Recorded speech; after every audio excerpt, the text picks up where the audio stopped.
이제 예수님의 사역이 막바지로 이르고 있습니다. 막바지에 이르고 있는 상황인데 여기 6월절 엿새 전, 이번 6월절은 예수님께서 십자가에 달려 죽는 바로 그 주간입니다. 지금 예수님께서 베다니에 나사로의 집에 가셔서 거기에서 지금 잔치에 참여하고 있는 상황입니다. 오늘 우리가 좀 나누어 봐야 될 것이 이겁니다. 이 마리아가 나드, 순전한 나드 한 옥합이 있었는데 그걸 깨뜨려서 예수님의 발에 붓고 자기 머리털로 닦았다 말씀하고 있습니다. 근데 그 향유 냄새가 온 집안에 가득했습니다. 3절에 보면 그의 발을 닦으니 향유 냄새가 집에 가득하더라. 자, 향유 냄새가 집에 가득했다라는 말씀을 생각해 보면 그 향기에 모든 사람들이 너무 기분 좋았을 것 같아요. 여러분, 이 마리아의 섬김이 모든 사람에게 기분 좋은 일인 거예요. 행복한 일인 거예요. 섬김은 그렇게 많은 사람에게 행복을 나눠줍니다. 근데 이렇게 저와 여러분들이 이렇게 행복한 섬김, 그 행복한 섬김이 있기까지 그 과정이 있어요. 처음에는 예수 그리스도를 통해서 주어진 은혜입니다. 은혜. 저와 여러분들 모두는 하나님께서 주신 은혜로 살아요. 우리의 생명도, 우리가 살아가고 있는 모습도 뿐만 아니라 우리가 처한 환경도 하나님이 주신 은혜들입니다. 무엇보다도 하나님께서는 독생자 예수를 보내서 우리가 지옥에 가지 않고 죄로 인하여 벌을 받지 않고 하나님의 은혜 안에 거하도록 십자가에 달려 죽으셨습니다. 이건 모든 사람들을 위한 거예요. 모든 사람들을 위한 것. 근데 중요한 것은 뭐냐면 그것을 은혜로 깨닫는 것이 매우 필요합니다. 모든 사람들에게 은혜를 주었지만 그 은혜가 은혜됨을 깨닫고 이것이 하나님께서 주신 은혜입니다 라고 깨닫는 사람은 많지 않아요. 우리가 부모로부터 사랑을 많이 받지만 부모의 사랑을 일찍 깨달으면 깨달을수록 그 사람은요 선한 길 갑니다. 복된 길 갑니다. 근데 그걸 언제 깨달아요? 깨닫지 못한 경우도 상당히 많고요. 그리고 나이가 다 들어서 자기 자식 키울 때도 그걸 잘 모르다가 나이가 많이 들어서야 부모님이 나에게 베풀어준 은혜가 이런 거구나 깨달을 때가 있어요. 근데 여러분, 이 은혜는 일찍 깨달으면 깨달을수록 좋습니다. 저와 여러분들이 신앙생활할 때 신앙생활에 굉장히 중요한 것이 은혜를 깨닫는 것 같아요. 은혜를. 하나님이 우리에게 주신 은혜를 깨달을 때에 그것이 은혜되거든요. 아무리 우리가 하나님께로부터 받은 은혜가 많다 하더라도 그것이 은혜입니다라고 하는 것을 깨닫지 못하면 내게는 전혀 은혜가 아니거든요. 전혀 은혜가 아닙니다. 근데 주님께서 주신 그 은혜를 깨달을 때에 우리 가운데는 감사가 나옵니다. 감사가 나와요. 그래서 이 은혜를 깨달으면서 감사가 나오고 또 믿음이 생겨요. 믿음. 근데 이 믿음이라고 하는 것은 내가 은혜를 받았을 때도 믿음이 생기지만 주변 사람들이 특별히 하나님의 은혜를 받는 것을 보면서도 우리는 깨달아요. 그리고 믿음이 생겨요.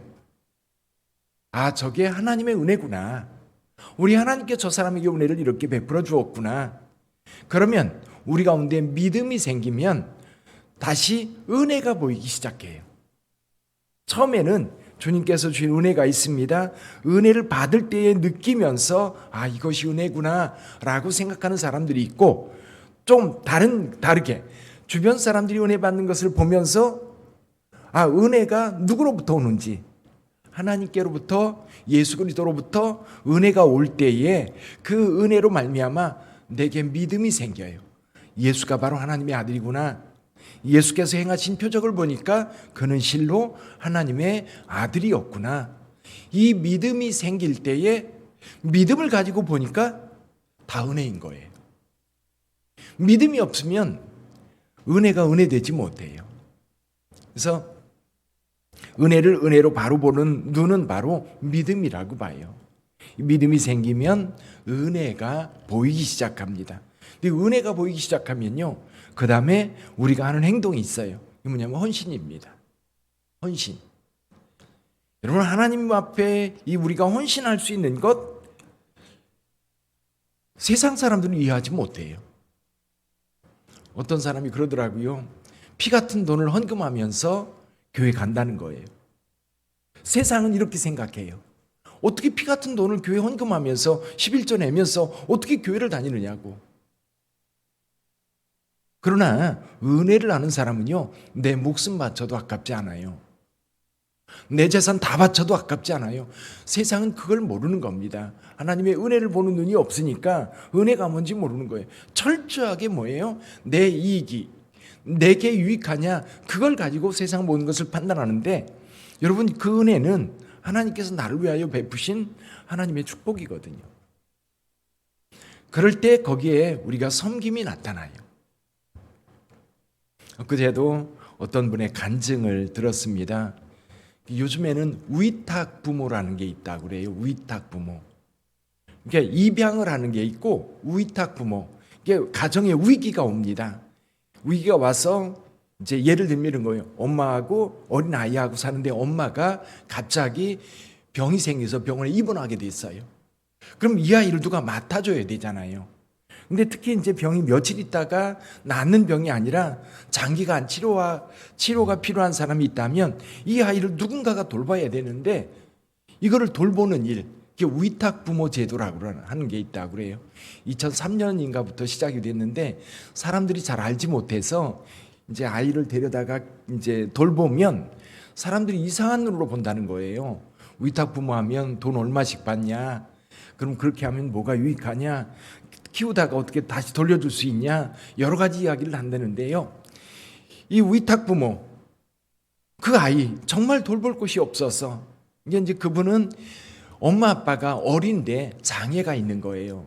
장애가 있어서 아이를 돌볼 수가 없어서 5년 계약을 하고 5년 돌봤는데 5년이 지났는데 아기 때 와서 이제 5년이 지났는데 부모가 돌볼 능력이 없는 거예요. 그래서 다시 5년 영장해서 이제 돌보고 있는 그런 상황에서 간증하는 이야기를 들었어요. 근데 여러분, 그 사람도 하나님의 은혜를 알고 그 아이를 보니까 너무 안타까워서 위탁 부모로 헌신해서 돌보는 거예요. 그럼 그 이야기를 들을 때 은혜를 아는 사람들은요, 그 소리가 너무 아름답고 그 섬김이 너무 귀한 거예요. 교회를 섬기는 것도 마찬가지입니다.